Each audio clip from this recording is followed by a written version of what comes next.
نحمدہ و نصلی علی رسولہ الکریم۔ اکثر لوگ ایک سوال کرتے ہیں کہ کیا موجودہ حالات میں مرد گھر پر اعتکاف کر سکتا ہے یا نہیں۔ اس سے پہلے اس سوال کے جواب سے پہلے یہ ملحوظ رہے کہ اعتکاف کرنا سنتی مؤکد علی الکفایہ ہے۔ سنتی مؤکد علی الکفایہ کا مطلب یہ ہے کہ اگر بغیر کسی عذر کے پورے اہل محلے والے میں سے کوئی بھی اعتکاف میں نہ بیٹھے تو اس کی وجہ سے سب اہل محلہ گناہگار ہوں گے۔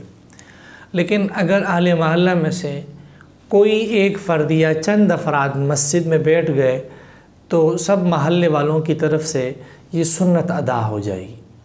دوسری یہ بات ملحوظ رہے کہ اعتکاف کی جو مردوں کا اعتکاف ہے اس کے لیے ایسی مسجد کا ہونا ضروری ہے جس کا امام اور مؤذن مقرر ہو۔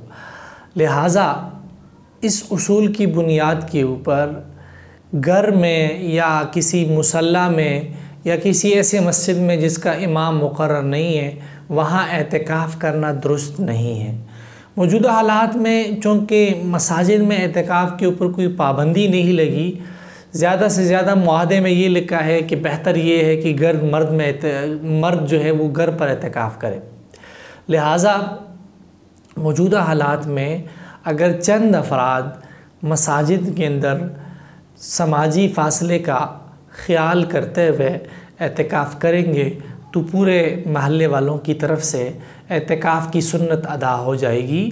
لیکن گھر پر مرد کا کسی صورت میں اعتکاف کرنا درست نہیں ہے۔ جہاں تک خواتین کی بات ہے تو خواتین کا اعتکاف گھر کے اندر درست ہے۔ اور جو لوگ موجودہ حالات کی وجہ سے جن کی عمریں زیادہ ہیں 50 سال سے یا اور کوئی وجہ ہے اور ان کی نیت اعتکاف کرنے کی ہے لیکن وہ ان حالات کی وجہ سے مسجد میں اعتکاف نہیں کر پاتے تو اللہ تعالیٰ کی ذات سے امید ہے کہ ان کی جو اچھی نیت ہے اعتکاف کرنے کی اللہ تعالیٰ اس کا ان کو پورا ثواب دیں گے۔ اللہ تعالیٰ ہم سب کو دین کی صحیح سمجھ عطا فرمائے۔ آذان میڈیا ہاؤس کو سبسکرائب کریں اور بیل کے آئیکن کو پریس کریں تاکہ آپ ہماری تمام آنے والی ویڈیوز کو دیکھ سکیں۔ جزاکم اللہ۔